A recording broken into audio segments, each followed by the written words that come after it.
Hello dear students, स्वागत करते हैं आप सभी के एक बार फिर से आपके अपने यूट्यूब चैनल पर। गाइस, उम्मीद करते हैं आप सभी बढ़िया होंगे। तो यहाँ पे आज की सेशन में डिस्कस करने वाले हैं जेई में 28 जनवरी 2026 का मॉर्निंग शिफ्ट पेपर। गाइस ठीक है, तो चलिए स्टार्ट करते हैं आज का सेशन विदाउट एनी डिले। बहुत सारे पेपर हमने ऑलरेडी डिस्कस किए हैं। आपको प्ले लिस्ट के साथ इस वीडियो के डिस्क्रिप्शन उन वीडियोस के लिंक मिल जाएंगे, आप जाके वॉच कर सकते हो। भाई क्लियर है? तो चलिए स्टार्ट करते हैं आज का session without any delay. Okay guys, so let's be have first question. Question is there are three long parallel wires in a plane as shown in figure। आपको बताया है find force on 15 centimeter of length of middle wire। आपको बताना है guys, ठीक है। Option आपको दे रखे just you can see. Okay guys, let's see the solution. बेटा समझते हैं आप इसके कॉन्सेप्ट को। तो यहाँ पे मिडिल वायर पे आपको जो है लगने वाला फोर्स आपको बताना है, नेट फोर्स, राइट। यहाँ पे 3 एम्पियर करंट है, यहाँ पे आपको करंट मिस किया है, बट ये करंट जो है 2 एम्पियर जो यहाँ पे होगा, राइट। ठीक है, यहाँ पे बाई मिस्टेक यहाँ पे मिस किया हुआ है। तो ये मेरे पास हो जाएगा बेटा। इस वायर की लेंथ आपको दे रखा है 15 सेंटीमीटर, राइट। सो अब यहाँ पे 3 एम्पियर और 2 एम्पियर की वजह से इस बीच वाले रीजन में मैग्नेटिक फील्ड कैलकुलेट करना है, कितनी आएगी बेटा, ठीक है। फर्स्ट वायर नाम दे देते हैं इसको, अपन सेकेंड वायर नाम दे देते हैं, ठीक है। तो इसके रीजन में यहाँ पे मैग्नेटिक फील्ड जो बनेगी दैट इज B1। किधर होगा बेटा? करंट देखो कौन सी डायरेक्शन में जा रहा है, अपवर्ड डायरेक्शन में। थंब को अपनी करंट की डायरेक्शन में रखना है और फिंगर जो होंगी बेटा वो अंदर की तरफ यहाँ पे जाएंगी। बोले तो मैग्नेटिक फील्ड यहाँ पे जो है अंदर की तरफ होगी बेटा, due to first wire, right.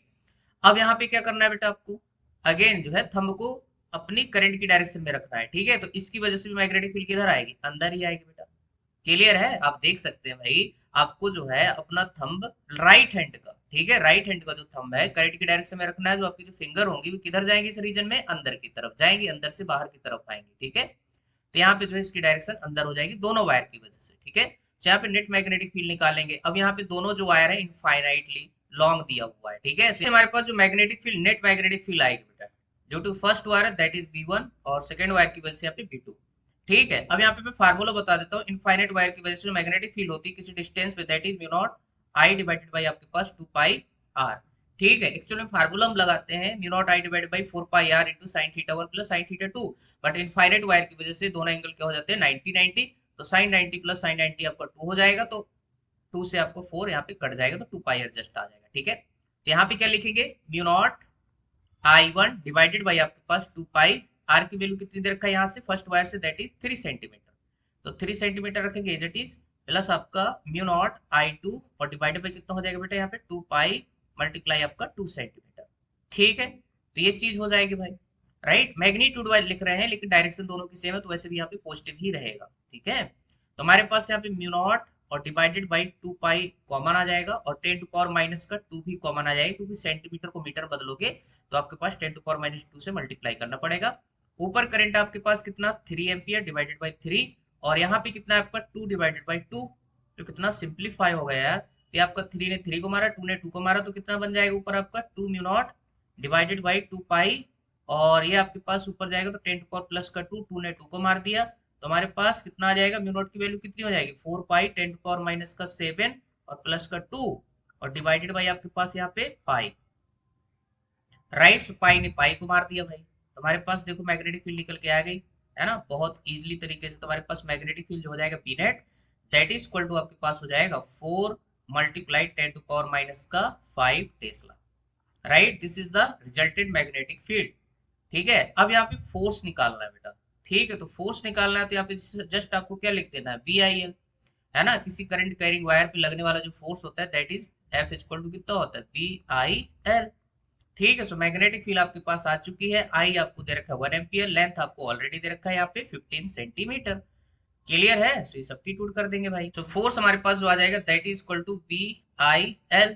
B आपका 4 multiply 10 to power minus 5, current आपका 1 एम्पियर, लेंथ आपका यहाँ पे 15 सेंटीमीटर, सेंटीमीटर मतलब 10 टू पावर माइनस 2 आया समझ में। तो 15 4 जा कितना हो जाएगा? 60, और मल्टीप्लाई 10 टू पावर माइनस का कितना यहाँ पे 7।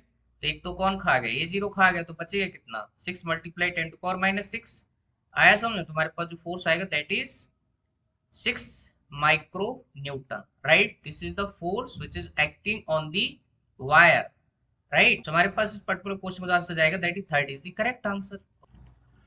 ओके, सो हमारे पास जो नेक्स्ट क्वेश्चन है that is equation of an electromagnetic wave in medium is given by, आपको दे रखा है E equal to 2 sin 2 multiply 10 to power 15 into time minus 10⁻7 into x, find refractive index of the medium. Option आपको दे रखे just you can see. तो बड़ा ही simple question है भाई। तो यहाँ से हमसे रिफ्रैक्टिव इंडेक्स की बात की जा रही है, तो हमारे पास सबसे पहले बेटा समझो, यहाँ पे आपको यहाँ पे इलेक्ट्रोमैग्नेटिक वेव की इक्वेशन दे रखी है। तो हमारे पास वेव की जो आपके पास वेलोसिटी होगी v इक्वल टू कितना, ओमेगा बाई के, बोले तो coefficient of time divided by coefficient of x. Omega की वैल्यू कितनी दे रखी है, 2 मल्टीप्लाई 10 टू पावर कितना आपका 15, और डिवाइडेड बाई कितना हो जाएगा यहाँ पे x का coefficient 10 to power 7 equal to ये ओमेगा बाई के, और रफ्तार जो होती है मीडियम में that is equal to c by आपका n is nothing but this refractive index, is the speed of light in the air, right.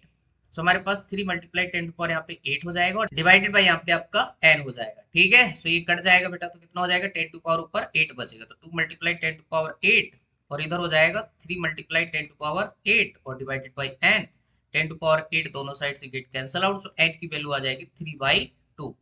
आया समझ, 3/2 किसका होता है, ग्लास का होता है रिफ्रैक्टिव इंडेक्स। फिलहाल ये पूछा नहीं है लेकिन फिर भी है ना, तुम्हारे पास first is the correct. Okay guys, now we have another question. Question is for circular coil of radius capital r magnetic field at centre is d not equal to, आपको दे रखा है 16 micro Tesla.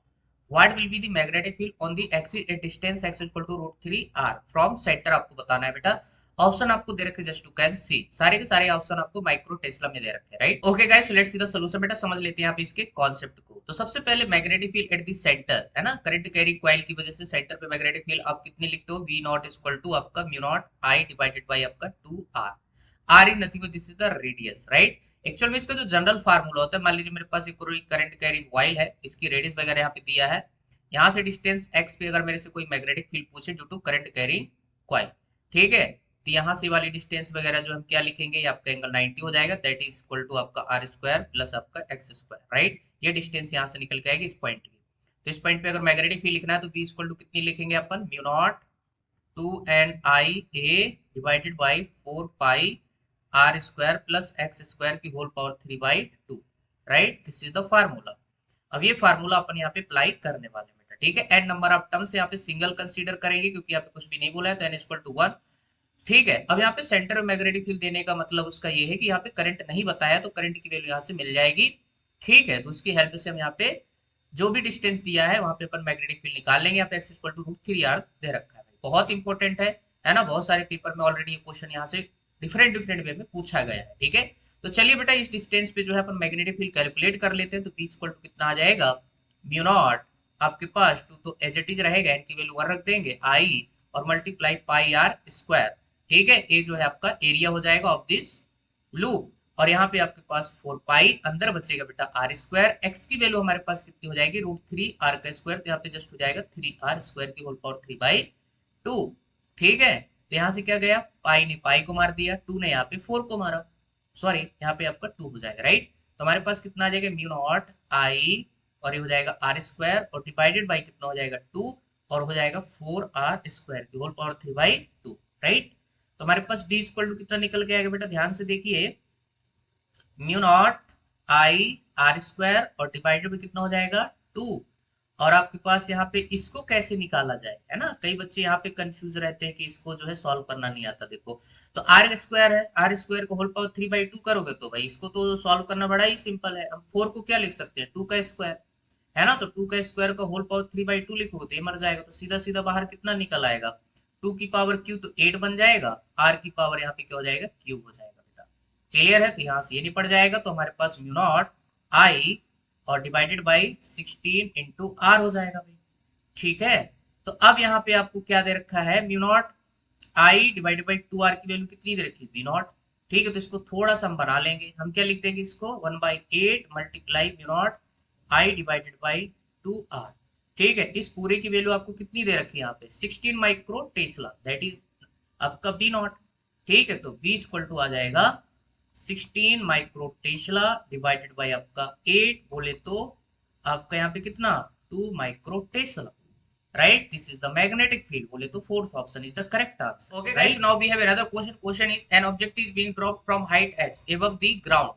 Apart from force of gravity, additional drag force F is equal to minus kV acts on the object. Find graph of v versus t आपको बताना है। Option आपको दे रखा है just to can see guys. Okay, इस question को ना आप ऐसे ही टिक करके चले जाते बेटा, तो इसका आंसर हो जाएगा ना, that is third is the correct answer. अगर सॉल्व करने बैठोगे ना बेटा तो 2-3 मिनट आराम से जाएंगे। अगर तुम अगर सोच रहे हो कि भाई इसकी एक्सप्रेशन निकालते हो, तो यार सीधी सी बात है ना, एक ऑब्जेक्ट को जब तुम हाइट s से जो है ड्रॉप करोगे, वो भी किसी ड्रैग फोर्स के अंदर, तो एक टर्मिनल वेलोसिटी की कंडीशन भी आएगी, है ना।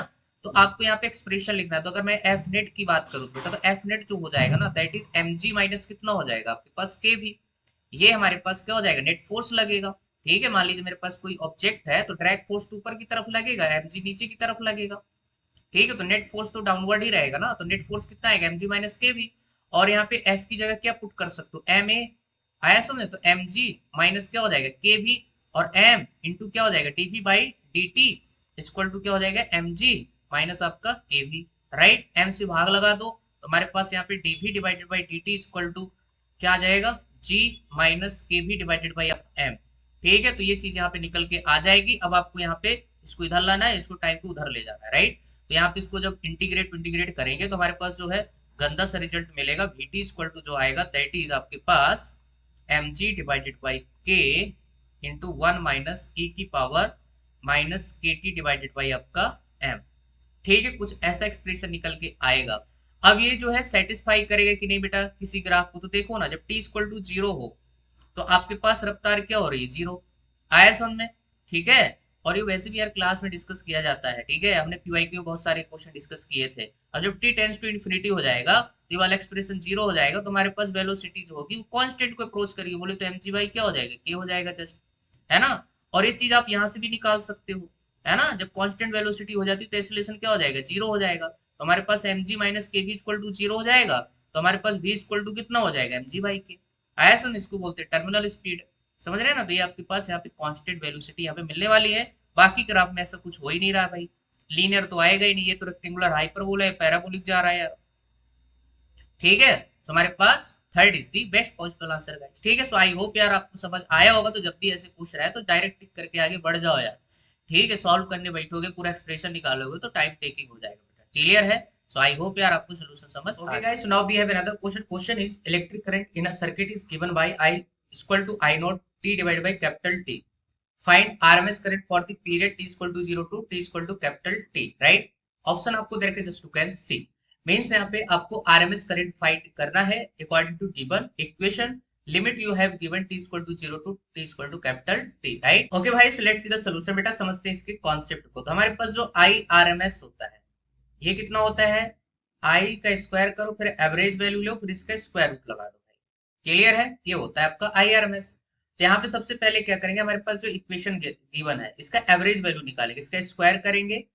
ठीक है, और फिर इसका एवरेज वैल्यू लेंगे। तो एवरेज वैल्यू निकालने का तरीका क्या होता है, जो भी यहाँ पे करंट गिवन है, आई स्क्वायर डी टी, और डिवाइड में क्या हो जाएगा, integration of D t. Limit जो है आपका 0 से कैपिटल टी लग जाएगा। राइट, अब यहाँ पे आई की वैल्यू कितनी दे रखी है, आई नॉट। तो आई नॉट बाहर आ जाएगा, अंदर बचेगा T divided by capital T का। सो अब यहाँ पे अपन वैल्यू सब्स्टिट्यूट करेंगे, तो आई की वैल्यू यहाँ पे रखेंगे, तो हमारे पास कितना हो जाएगा, आई नॉट का square into T square divided by capital T का स्क्वायर इंटू डी टी, और डिवाइड बाई आपका इंटीग्रेशन डी टी। राइट, ये हो जाएगा भाई। लिमिट बाद में अपन सब्स्टिट्यूट कर देंगे, तो हमारे पास आई स्क्वायर का एवरेज वैल्यू इक्वल टू आ जाएगा आई नॉट स्क्वायर और डिवाइडेड बाई आपका कैपिटल टी का स्क्वायर। राइट, और यहाँ पे लिमिट लगाएंगे तो हमारे पास क्या बन जाएगा, अगेन आपका 0 से कैपिटल टी लेवल लगाया। तो ये हमारे पास ऊपर वाला मामला है, नीचे ये हमारे पास ऊपर वाला मामला है, नीचे कितना हो जाएगा बेटा, यहाँ पे टी बचेगा ना, तो लिमिट लगाओगे 0 से टी, तो हमारे पास कैपिटल टी हो जाएगा। ठीक है, तो अगेन एक आपका नीचे भी आपका क्या आ जाएगा, कैपिटल टी आ जाएगा, 1 बाई कैपिटल टी। और यहाँ पे कितना हो जाएगा आपके पास, integration t square d t, limit 0 to capital T. Right, तो हमारे पास कितना हो जाएगा, I not square divided by t की पावर 3, और यहाँ पे हो जाएगा टी की पावर 3 डिवाइडेड बाई आपका 3। ठीक है, लिमिट लगाएंगे 0 टू कैपिटल टी, तो आपके पास जो है सीधा सीधा आंसर आ गया। पूरा सॉल्व करने की वैसे जरूरत नहीं थी, आप डायरेक्ट कर सकते थे बेटा, एग्जाम हॉल में टाइम बचाना पड़ता है। राइट, तो वैसे भी देखो ये आपका टी की पावर क्या बनेगा, क्यूब बनेगा, तो ऊपर वाला ये मामला गया। हमारे पास सीधा सीधा बन जाएगा I not square divided by कितना, 3। बस हो गया सॉल्व बेटा। इसका स्क्वायर रूट ले लो, तो हमारे पास आई आर एम एस आ जाएगा। तो आई आर एम एस निकलेगा कितना, आई नॉट बाई रूट 3। समझ रहे हैं कि नहीं, तो ये आंसर हो जाएगा बेटा, कितना सिंपल है। ठीक है, तो कितना आंसर आएगा आपके पास? Fourth is the correct answer. Okay guys, now we have another question. Question is position of particle is given by x equal to a sin omega t, potential energy is minimum at t equal to capital T divide by 2 beta, where capital T is the time period, find maximum value of beta आपको बताना है। Option आपको दे रखे just to catch सी। बहुत बेहतरीन question पूछा है भाई। Okay, so let's see the solution. बेटा समझते हैं आप इसके कॉन्सेप्ट को, राइट? तो हमें यहाँ पे देखना है कि पोटेंशियल एनर्जी आपके पास क्या होनी चाहिए? मिनिमम। तो potential energy in case of SHM minimum कहां पे होती है? जब x इक्वल टू क्या हो बेटा? जीरो हो। आया समझ? तो x इक्वल टू जीरो पे जो होती है पोटेंशियल एनर्जी आपकी मिनिमम होती है, दैट इज मीन पोजीशन। आया समझ? तो हमारे पास क्या होती है बेटा? Mean position, right? तो ये छोटी सी बात आपको माइंड में रखनी है। तो यहाँ पे x इक्वल टू जैसे ही जीरो करेंगे तो हमारे पास कितना हो जाएगा? a sine omega T equal to कितना हो जाएगा? Zero, right? तो हमारे पास sine omega T equal to कितना आ जाएगा? यहाँ पे जीरो, क्योंकि ए तो जीरो नहीं हो सकता। आया समझ? तो कांस्टेंट है, तो हमारे पास कितना हो जाएगा? Omega T equal to sine of inverse zero. अब यहाँ पे बहुत सारी वैल्यूज आने वाली है जहां पे साइन आपका जीरो होगा, दैट इज एक तो जीरो होगा, दूसरा आपके पास यहाँ पे कितना हो जाएगा? पाई होगा। आया समझ में? इसके बाद आपका 2 पाई होगा, है ना, 3 पाई होगा। तो डेड एस वन, तो इन सब पे क्या होता है? साइन आपका जीरो होता है। प्लस ओमेगा की जगह हम क्या लिखेंगे? आपका 2 pi by capital T into small T equal to कितना हो जाएगा भाई? यहाँ पे जो भी लिखा हुआ है 0, पाई, 2 पाई, आपका 3 पाई डेड एस वन। तो पाई तो वैसे नहीं पड़ गया बेटा यहाँ से, राइट? तो हमारे पास टी की जो वैल्यू आएगी, एक तो जीरो आ जाएगी, दूसरा हमारे पास t/2 आ जाएगा, इसके बाद यहाँ पे 3 t/ आपका 2 आ जाएगा, ठीक है? और यहाँ पे डेट डेट डेट डेट एस वन, और एक आपके पास यहाँ पे क्या आएगा? टीबी आएगा बीच में, राइट? आया समझ? 2 से 2 मर जाएगा तो हमारे पास टीबी आएगा, तो 0 t/2, t 3 t/2, है ना? ये कार्बन ऐसा चलता जाएगा। लेकिन आपसे मैक्सिमम वैल्यू पूछा हुआ है, तो मैक्सिमम देखो यहाँ पे आपको क्या मिलने वाली? इसके अकॉर्डिंग मिलेगी, इसके अकॉर्डिंग मिलेगी, राइट? आया समझ में? तो आपका नीचे तो हमेशा 2 रहने वाला है, ठीक है? तो यहाँ पे क्या दे रखा है? टाइम की वैल्यू t/2 बीटा। तो आप किसी से कंपेयर कर लीजिए, जीरो तो होगा नहीं, तो हमारे पास t divided by 2 beta equal to क्या हो जाएगा? t डिवाइडेड बाई 2, आया समझ में, मल्टीप्लाई आपका 1। तो हमारे पास बीटा की जो मैक्सिमम वैल्यू होगी दैट इज आपका 1, ठीक है? तो इस पर्टिकुलर क्वेश्चन का जो आंसर जाएगा that second is the correct answer. Clear है? आई होप यार आपको बढ़िया तरीके से कॉन्सेप्ट समझ आ गया। So now we have another question. Question is a tap is at a height of 5 metre from ground, water drops are falling from it at regular interval, right? When first drop hits the ground, sixth drop is just about to fall, find the height of fourth drop from ground when first droplet hit the ground. Okay, option आपको दे रखे just to can see. Okay भाई, चलिए बेटा समझते हैं आप इसके कॉन्सेप्ट। तो आई होप आपको क्वेश्चन समझ आया होगा, तो मैं यहाँ पे फिर से आपको समझाता हूँ डायग्राम की हेल्प से। और ये कॉन्सेप्ट बहुत इंपॉर्टेंट है यार, ठीक है? पिछले क्वेश्चन में भी यहाँ से क्वेश्चन पूछा गया है, ठीक है? तो यहाँ पे जो है ऐसा आपका एक हाइट बना देते हैं, कितने मीटर का? 5 मीटर का, जहां पे आपका टैप जो है ऐसे यहाँ पे लगाया गया है भाई। क्लियर है? अब यहाँ से जो है पानी की बूंदें जो है टिप टिप ऐसे यहाँ पे गिर रही है, ये आपका ग्राउंड है, ऐसा समझो ये ग्राउंड है, ठीक है? ये फर्स्ट ड्रॉप यहाँ पे जस्ट यहाँ पे होगी, दूसरी ड्रॉप, तीसरी ड्रॉप, चौथी ड्रॉप, पांचवी ड्रॉप और सिक्स्थ ड्रॉप यहाँ पे ग्राउंड पे जो है जस्ट आपका हिट करने वाली है, राइट?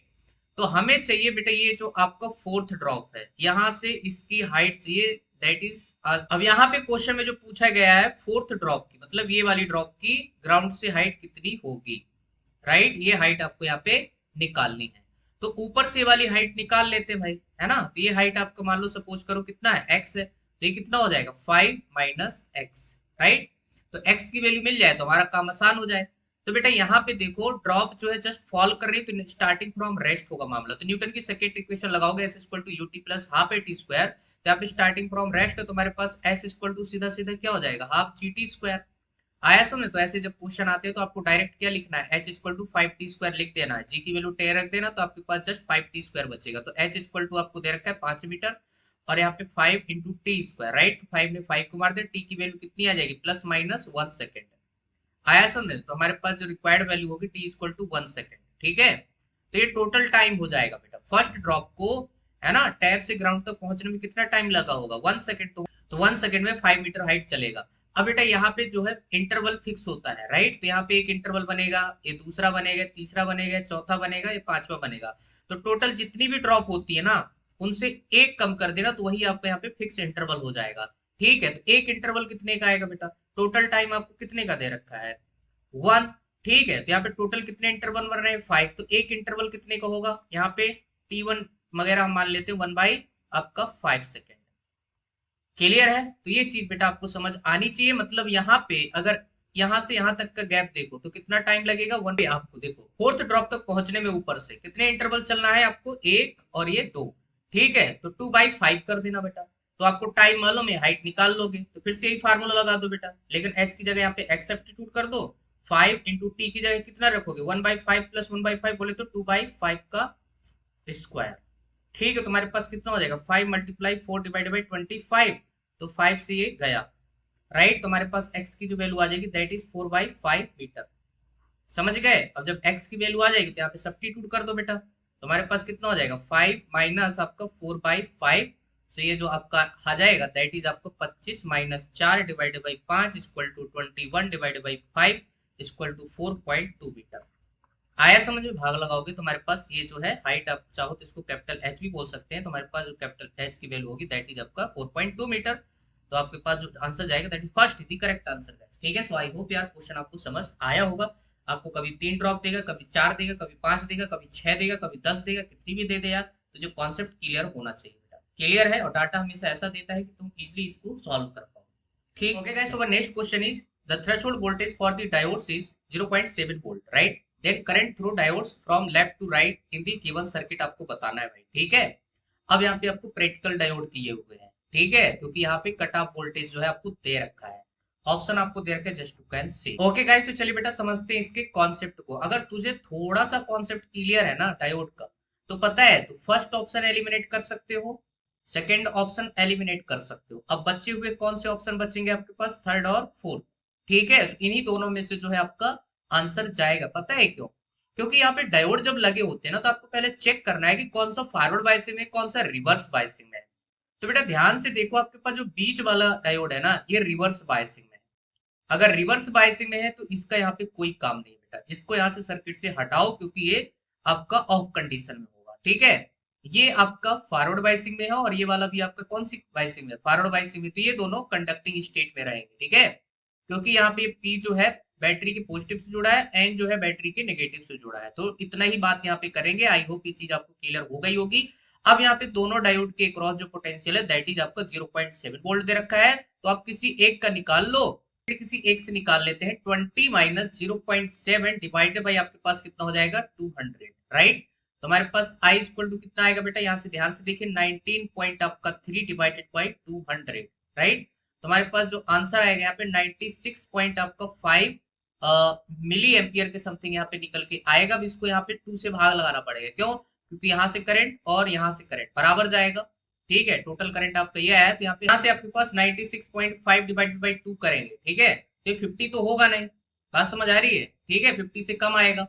ठीक है, तो आंसर कौन सा जाएगा आपका, third is the correct answer. आपको देखो सॉल्व करने की भी जरूरत नहीं थी, राइट, आपको तो डायरेक्ट आंसर टिक करना है। ठीक है, तो आपका थर्ड जो है करेक्ट आंसर हो जाएगा, वैसे निकालोगे तो आपके पास यही आंसर। ठीक, अब यहाँ पे जो हमारे पास नेक्स्ट क्वेश्चन है, क्वेश्चन में बोला गया है कि if 10 kg of ice minus 10 degree centigrade पे है, इसको मिक्स करते हैं 100 kg ऑफ वाटर के साथ, जो कि कितने टेम्परेचर पे रखा है 25 डिग्री सेल्सियस पे रखा है। हमें कैलकुलेट करना है resultant temperature in equilibrium for the mixer shall be required things, आपको यहाँ पे दे रखा है, राइट। ऑप्शन आपको दे रखे हैं just you can see. Okay भाई, तो चलिए समझ लेते हैं इसके कॉन्सेप्ट को। पिछले साल भी यहाँ से क्वेश्चन आया था कैलोरीमेट्री से। ठीक है, तो काफी इंपॉर्टेंट है, याद रखना बेटा। तो यहाँ पे सबसे पहले करना क्या है, -10 डिग्री सेंटीग्रेड की आइस को 0 डिग्री सेंटीग्रेड के वाटर में ले जाने के लिए कितनी अमाउंट ऑफ हीट चाहिए, पहले वो निकालो। बात समझ आ रही है? तो यहाँ पे सबसे पहले हम आइस की बात कर लेते हैं बेटा। ठीक है, तो आइस हमारे पास -10 डिग्री सेंटीग्रेड पे है। याद रखना कितने केजी है, 10 किलो यहाँ पे दे रखा है, राइट। सो अब इसको ले जाना है, पहले देखो 0 डिग्री सेंटीग्रेड की किस में आएगी, आइस में आएगी, फिर आपका 0 डिग्री सेंटीग्रेड का किस में आएगा, ये वाटर में आएगा। आया समझ में? तो यहाँ पे क्या हो रहा है, टेम्परेचर चेंज हो रहा है, और यहाँ पे क्या हो रहा है, फेज चेंज हो रहा है। ठीक है, तो जब फेज चेंज होता है, जब फेज चेंज होता है तो लेटेंट हीट का कॉन्सेप्ट आता है, जब आपका टेम्परेचर चेंज होता है तो स्पेसिफिक हीट का कॉन्सेप्ट आता है। ठीक है, तो यहाँ पे लगाएंगे ms डेल्टा टी, और यहाँ पे लगाएंगे आपका mlf, latent heat of fusion, right. तो हमारे पास जो टोटल अमाउंट ऑफ हीट चाहिए आइस को, ठीक है, तो क्यू आइस कितना लिखेंगे बेटा, m मास कितना है 10 किलो, ग्राम में बदलेंगे तो वैसे भी यहाँ पे सब जो है कैंसल होने वाला है, तो यूनिट जो है आपको कन्वर्ट करने की जरूरत नहीं है, आंसर कैलोरी में आएगा, क्योंकि सारा डाटा यहाँ पे सीजीएस सिस्टम में दे रखा है, राइट। अगर यहाँ पे ग्राम में कन्वर्ट करोगे भी तो सब कट पिट जाएगा। तो बेटर है कि सीधा सीधा आप यहाँ पे डाटा यूज कर लो। और आपके पास स्पेसिफिक हीट कितनी होगी आइस की, 1/2। ठीक है, दे रखा है बेटा यहाँ पे। और डेल्टा टी टेम्परेचर में चेंज कितने का आएगा, 10। राइट, प्लस यहाँ पे करेंगे कितना आपका एम 10 किलो, एल एफ कितनी दे रखा है, 80 कैलोरी भाई पर ग्राम। राइट, तो ये हो जाएगा बेटा, है ना। आप इसको चाहे तो काट सकते हो। तो हमारे पास यहाँ पे जो आंसर आएगा 800 प्लस आपके पास 50, तो 850 कैलोरी ये हमें चाहिए बेटा। ये आइस को इतनी जो है अमाउंट ऑफ हीट चाहिए। अगर वाटर इतनी अमाउंट ऑफ हीट आइस को दे पाएगा तो आइस पूरी की पूरी क्या कर जाएगी, मेल्ट कर जाएगी। क्लियर है। अब चलते हैं वाटर के पास। वाटर कितनी अमाउंट ऑफ हीट दे सकता है। यहाँ पे हम साइड में जो वाटर से पूछते हैं भैया कि वाटर जो है रिक्वायर्ड अमाउंट ऑफ हीट दे पाएगा कि नहीं। ठीक है, तो हम यहाँ पे क्या करेंगे बेटा, ध्यान से देखिए। हमारे पास वाटर जो है 25 डिग्री सेल्सियस, इसको 0 डिग्री सेल्सियस के वाटर पे लेके आना है। ठीक है, तो 25 डिग्री सेल्सियस से कहां पे लेके आना है, 0 डिग्री सेंटीग्रेड आपका वाटर। ठीक है, ये भी यहाँ पे वाटर ही है। राइट, तो हमारे पास जो अमाउंट ऑफ हीट चाहिए सीधा सीधा हम लिख देंगे डब्ल्यू, क्यू डब्ल्यू लिख सकते हैं। तो इसको लिख देंगे हम क्यू डब्ल्यू इक्वल टू कितना आ जाएगा, एम एच डेल्टा टी, सीधा सीधा लगा दें क्योंकि यहाँ पे टेम्परेचर में चेंज हो रहा है। मास कितना है, 100 kg। आया समझ में। एस मतलब स्पेसिफिक हीट ऑफ वाटर 1 होती है बेटा, और टेम्परेचर आपका 25, तो कितनी आ जाएगी यहाँ पे, सीधा सीधा क्यू ऑफ वाटर 2500 कैलोरी। आया समझ में। मतलब यार वाटर के पास तो सफिशियंट है भाई, सफिशियंट क्या, बहुत ज्यादा है ना। 850 तो किसको चाहिए, आइस को चाहिए। 850 इसको दे दोगे पूरी मेल्ट कर जाएगी, तो बची हुई जो हीट होगी बेटा 2500 में से 850 घटाओ, जो बची हुई अमाउंट ऑफ हीट होगी वो क्या करेगा, पूरे मिक्सचर का टेम्परेचर क्या करेगा, राइज करेगा। तो बेटा यहाँ से जो बची हुई अमाउंट ऑफ हीट होगी remaining, that is equal to 2500 minus आपका 850। राइट, माइनस करेंगे तो आपके पास यहाँ पे आ जाएगा 1650 कैलोरी। ठीक है, ये अमाउंट ऑफ हीट जो होगा मिक्सर का टेम्परेचर बढ़ाने में क्या करेगा, हेल्प करेगा भाई। ठीक है, अब यहाँ पे मिक्सर पूरा लिक्विड में आ चुका है, वाटर फॉर्म में आ चुका है। तो अब यहाँ पे 100 kg प्लस आपका 10 kg, टोटल मास कितना हो जाएगा बेटा आपका 110। आया समझ में। और अमाउंट कितना है आपका 1650 कैलोरी। राइट, अब यहाँ से हम क्या निकाल लेंगे, राइज ऑफ टेम्परेचर निकाल लेंगे भैया। तो यहाँ से हमारे पास Q इक्वल टू कितना होता है बेटा, एम एच डेल्टा टी। तो हमारे पास डेल्टा टी इक्वल टू आ जाएगा 650 डिवाइडेड बाई 110, और आपके पास स्पेसिफिक हीट 1, तो ये 0 0 मर गया, 11 1 जा, और यहाँ पे आपको 5 बचेगा, तो 11 5 जा। राइट, तो हमारे पास जो चेंज इन टेम्परेचर आया भैया, मिक्सर का टेम्परेचर आएगा दैट इज आपका 15 डिग्री सेल्सियस। राइट, तो इस पर्टिकुलर क्वेश्चन का जो आंसर जाएगा that is second is the correct answer guys. ठीक है, सो आई होप आपको बढ़िया तरीके से सॉल्यूशन समझ आ गया। ओके, सो हमारे पास जो नेक्स्ट क्वेश्चन है that is for the given situation shown in figure, two disc each of mass m equal to दे रखा है 600 ग्राम्स बोला है, are rotating about a fix axis A dash. Right, radius of each disc is आपको दे रखा है R not equal to 10 centimetre, and they are at distance r1 equal to 10 centimetre and r2 equal to 20 centimetre from the axis A dash. Torque acting about the axis is 45 multiplied 10 to power यहाँ पे 5 है बेटा। ठीक है, 10 to power 5 9 centimetre. Right, सारा का सारा data जो यहाँ पे दे रखा है भाई आपको किसमें दे रखा है, सीजीएस में दे रखा है। Find angular acceleration in radian पर सेकंड स्क्वायर में बताना है, मतलब ऐसा यूनिट में आपसे आंसर पूछा जा रहा है। सारा डाटा आपको सीजीएस में दे रखा है। ठीक है, तो कोई बात नहीं यार, अपन देखेंगे। और यहाँ पे ऑप्शन आपको दे रखे जस्ट टू कैन सी, और यहाँ पे डायग्राम भी आपको बना के दिया है। थोड़ा केयरफुली करना है क्योंकि बेटा यहाँ पे जो है आपको सीजीएस से एसआई में जाना पड़ेगा। राइट, ओके गाइस, तो सिंपल सा क्वेश्चन है, कोई बड़ी बात है नहीं है। हो सकता है थोड़ा कैलकुलेशन आपको करनी पड़े। सो आपको यहाँ पे डिस्क दिया हुआ है। ठीक है, ए डैश के अबाउट आपको यहाँ पे टॉर्क भी दिया हुआ है। आपको यहाँ पे एंगुलर एक्सीलरेशन निकालना है। तो टॉर्क इक्वल टू कितना होता है, आई इंटू अल्फा। राइट, ये हमारे पास फार्मूला है।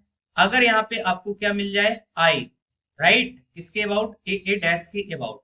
ठीक है, अगर ये मिल जाए तो आप अल्फा इजिली निकाल लोगे क्योंकि टॉ आपको ऑलरेडी मालूम है। ठीक है, सो अगर हम यहाँ पे मोमेंट ऑफ इनर्शिया लिखें, ठीक है, इन दोनों डिस्क का, तो पहले यहाँ पे क्या लिखना पड़ेगा, इनके सेंटर ऑफ मास बोले तो डायमीटर के लॉन्ग लिखना पड़ेगा, पैरेलल टर्म लगाओगे। ठीक है, अब यहाँ पे रेडियस दोनों की सेम है। ठीक है, आइडेंटिकल है, मास भी आपको यहाँ पे सेम दे रखा है, तो थोड़ा इजी हो जाएगा। बट यहाँ पे जो है डिस्टेंस जो है ए डैश से अलग अलग दे रखा है, R1 और R2।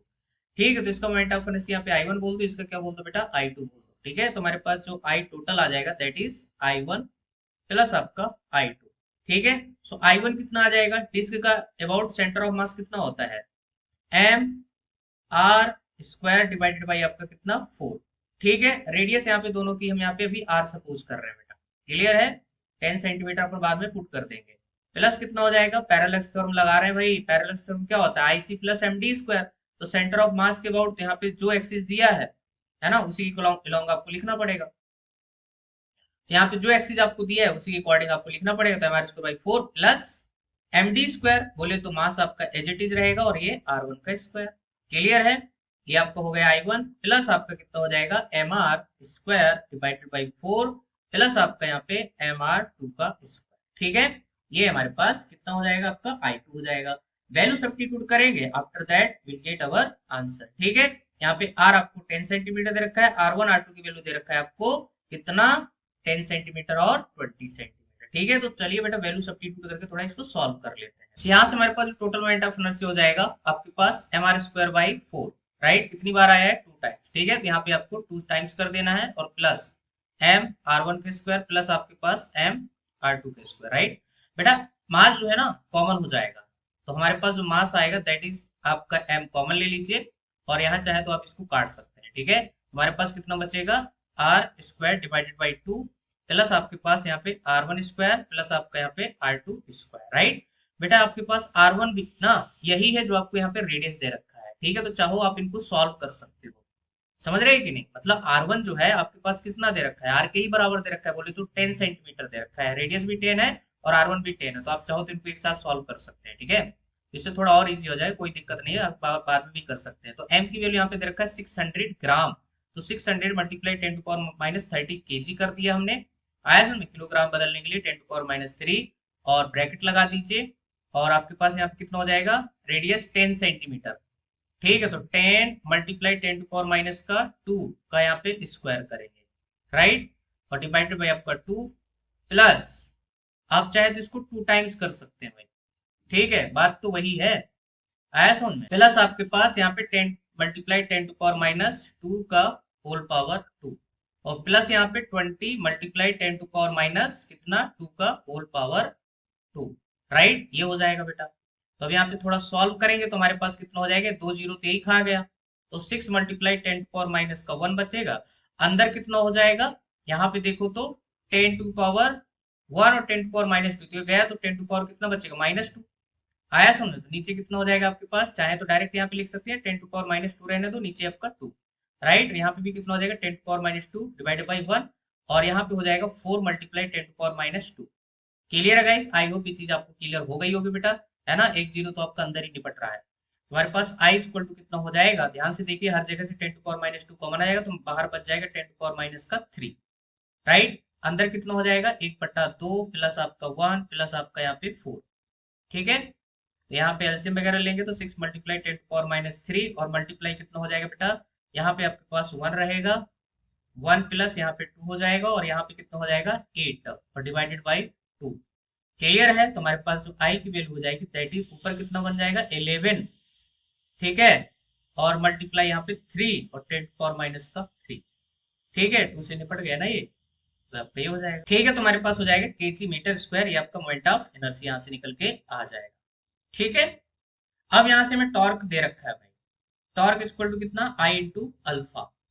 ठीक है, तो टॉर्क की वैल्यू कितनी है 45 मल्टीप्लाई 10 कितना 5 डाइन इंटू सेंटीमीटर, और 1 डाइन इक्वल टू होता है 10⁻5 न्यूटन, तो 10⁻5 सेंटीमीटर को बदलेंगे तो मीटर में, तो 10⁻- के यहाँ पे 2 हो जाएगा, सॉरी। ठीक है, और इक्वल टू हो जाएगा यहाँ पे 11 मल्टीप्लाई 3 और मल्टीप्लाई 10⁻³ इंटू अल्फा। ठीक है, तो आप देख लीजिए बेटे, ये तो गया आपका, राइट, और यहाँ पे 3 से आपका ये मरेगा 45, तो कितना बचेगा यहाँ पे, ध्यान से देख लीजिए, आपका 3 1 जा और 3 5 जा 50 हो जाएगा।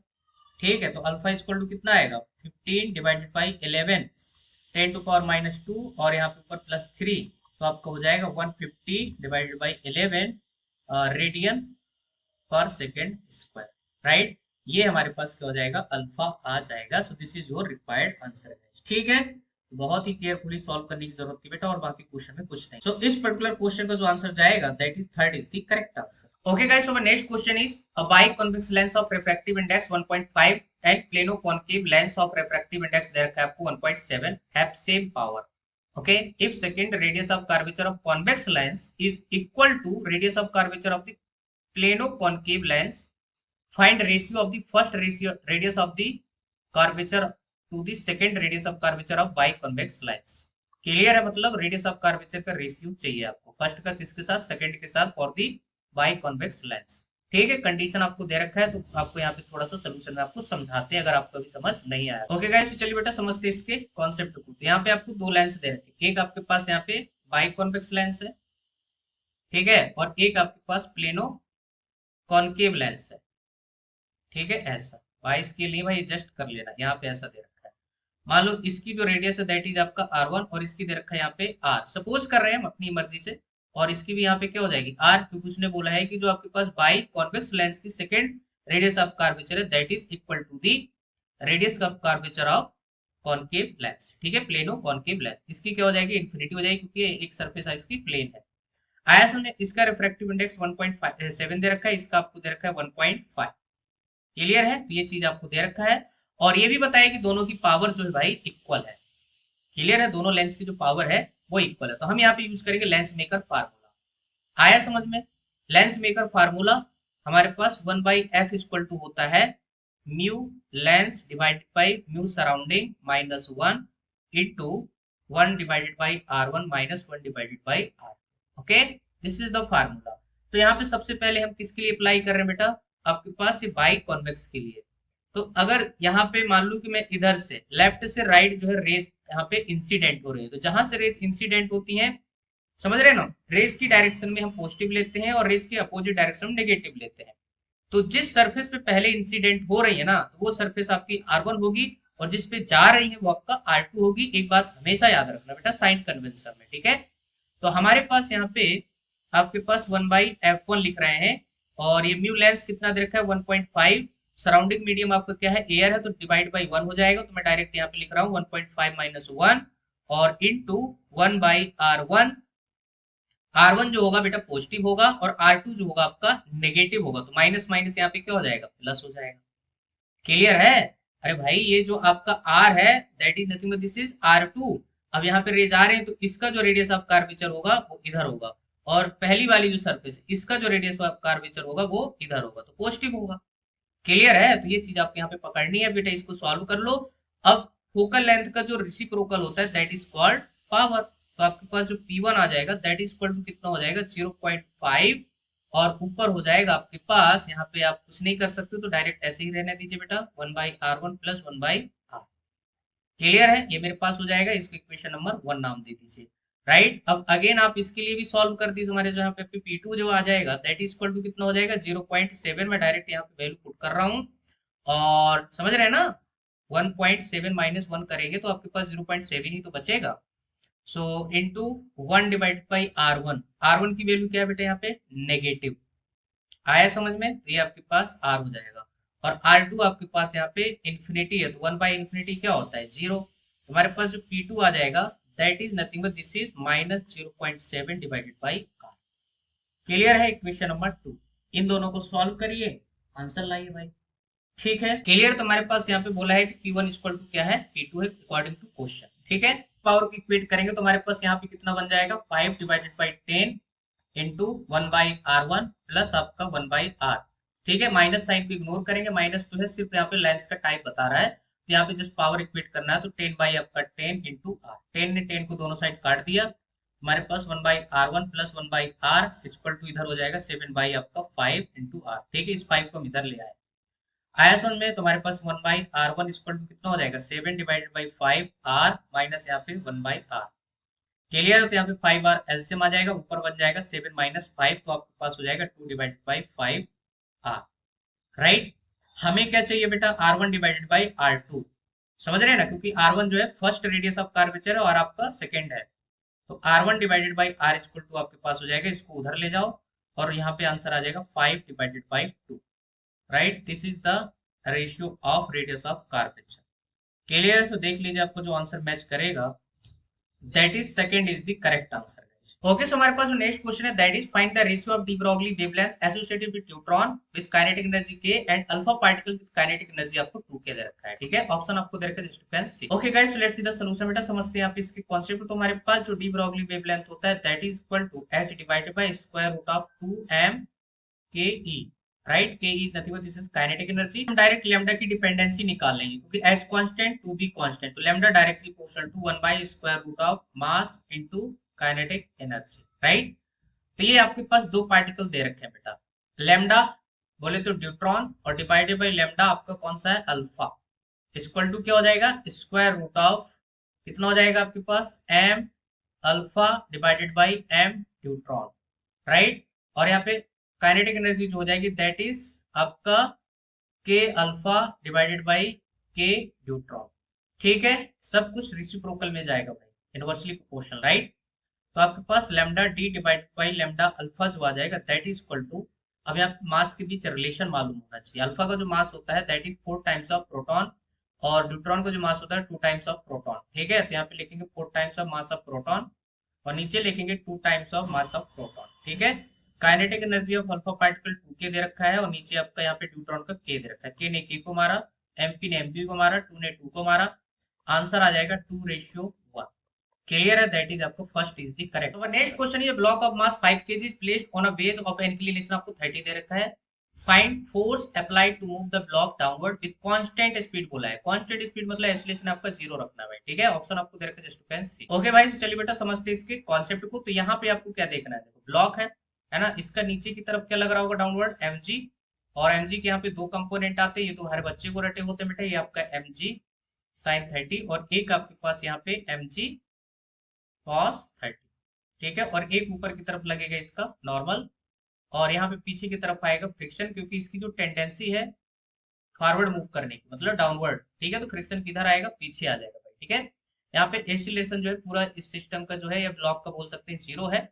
तो उस केस में हमारे पास फोर्सेस को बैलेंस करना है, तो हमारे पास F प्लस mg साइन 30 और माइनस आपका friction F R equal to यहाँ पे 0 हो जाएगा, राइट। एक्सीलरेशन है ही नहीं तो नेट फोर्स इक्वल टू यहाँ पे 0 हो जाएगा। तो हमारे पास F इक्वल टू कितना हो जाएगा, एफ आर इधर आएगा माइनस एम जी साइन 30 बोले तो 1/2, ठीक है। तो F की वैल्यू कितनी आएगी, एफ आर कितना होता है बेटा, म्यू इंटू एन, एन की वैल्यू होती है यहाँ पे दी है mg cos 30 हो जाएगा।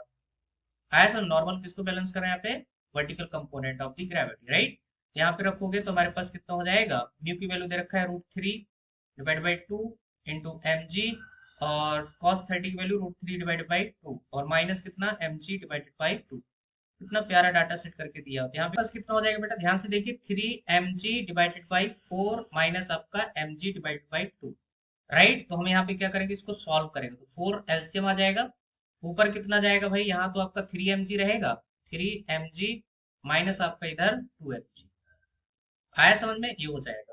हमारे पास जो फोर्स की वैल्यू आ जाएगी दैट इज आपका mg डिवाइडेड बाई 4, m की वैल्यू 5 kg, g की वैल्यू 10 डिवाइडेड बाई आपका 4, ठीक है। तो 25/2 बोले तो 12.5 न्यूटन जो है फोर्स की वैल्यू आ जाएगी, दैट इज आपका second is the correct answer. Okay, so now we have another question. Question is two identical cells with same EMF E and internal resistance R दे रखा है respectively, okay, are given when cells are connected in series and when they are in parallel, in both cases they derive equal currents I in internal resistance of 6 ohm, right.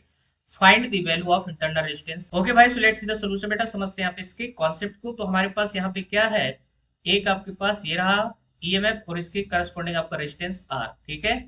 और दूसरा EMF ये और इसका resistance आपका small are, ठीक है, both are. और यहाँ पे जो है इनका एक्सटर्नल रेजिस्टेंस भी एक जोड़ा हुआ है, दैट इज यहाँ पे कैपिटल आर, इसकी वैल्यू दे रखा है 6 ओम, ठीक है। तो यहाँ पे अगर करंट की बात करें बेटा, तो जो भी यहाँ पे करंट आएगा तो हमारे पास जो आई आएगा बेटा, याद रखना कितना हो जाएगा, ईएमएफ। तो यहाँ पे ईएमएफ जो है डायरेक्ट जुड़ता है तो कितना हो जाएगा, डायरेक्ट 2e और डिवाइडेड बाई टोटल रेजिस्टेंस। तो टोटल रेजिस्टेंस कितना हो जाएगा, 6 प्लस आपका 2r, सीरीज में है सारा मामला तो रेजिस्टेंस आपका डायरेक्ट जुड़ जाएगा, राइट। अच्छा, ये हो गया फर्स्ट कंडीशन। सेकंड कंडीशन में यहाँ पे पैरेलल में जोड़ना है, तो हमारे पास एक ईएमएफ ये रहा, इसका रेजिस्टेंस आपका स्मॉल आर, और एक ईएमएफ ये रहा, इसका इंटरनल रेजिस्टेंस जो भी है आपको दिया हुआ है, यहाँ पे एक्सटर्नल रेजिस्टेंस एक आपने लगा दिया, ठीक है, दैट इज आपका 6 ओम, ठीक है। सो अब यहाँ पे क्या लिखना है, देखो पैरेलल केस में क्या होगा, आपका ईएमएफ सेम रहेगा बेटा, राइट। तो हमारे पास पैरेलल में वोल्टेज क्या रहता है, सेम रहता है। तो हमारे पास यहाँ पे जो करंट आएगा that is E divided by R equivalent, तो आर प्लस यहाँ पे कितना हो जाएगा, आर बाई 2। आया समझ में, अरे भाई ये आर और ये आर ये दोनों किस में है, पैरेलल में है। तो 1/r प्लस 1/r, ठीक है, तो 2/r, इसका रेसिप्रोकल करेंगे तो r/2, और प्लस आपका ये 6 ओम सीरीज में आ जाएगा, ठीक है, तो ये हो जाएगा भाई, हमारे पास कितना हो जाएगा, E डिवाइडेड बाई आपका 6 प्लस r/2, ठीक है, दोनों केसेस में करंट आपके बराबर है, तो हम सीधा सीधे यहाँ पे लिख देंगे E divided by 6 plus r divided by 2, ई ने ई को उड़ा दिया, ठीक है, तो हमारे पास यहाँ पे क्या हो जाएगा, 2 डिवाइडेड बाई 6 प्लस 2r, और इधर हो जाएगा 2 डिवाइडेड बाई 12 प्लस r, ठीक है, 2 ने 2 को इधर मारा, तो हमारे पास 6 प्लस 2r इक्वल टू हो जाएगा 12 प्लस यहाँ पे r, ठीक है, तो हमारे पास 2r minus R equal to 12 minus 6, तो r की वैल्यू आ जाएगी कितनी, समझ रहे हैं कि नहीं, तो भाई रे इंटरनल रेजिस्टेंस तो बड़ा जोरदार आया है, तो इसकी वैल्यू यहाँ पे जस्ट आपको क्या फिल कर देनी थी, बात समझ आ रही है बेटा, तो ये पर्टिकुलर क्वेश्चन क्या हो जाएगा, आंसर हो जाएगा। ओके गाइस, तो ये था आज का डिस्कशन, आई होप आपको क्वेश्चन के सोल्यूशन यहाँ पे समझ आए होंगे, ठीक है, कोई क्वेश्चन है, कोई क्वेरी, तो मुझे कमेंट सेक्शन में जरूर बताना बेटा, ठीक है, तो चलिए फिर मिलते हैं आपको नेक्स्ट वीडियो, तब तक के लिए thank you, good luck to all. Video अच्छा लगे तो लाइक कर जरूर कर देना, चैनल को सब्सक्राइब जरूर कर देना, ताकि सारे वीडियो आप तक पहुंच सके और आपकी प्रिपरेशन में हेल्प कर सके, क्लियर है, तो चलिए फिर मिलते हैं आपको नेक्स्ट वीडियो, तब तक के लिए thank you, good luck to all.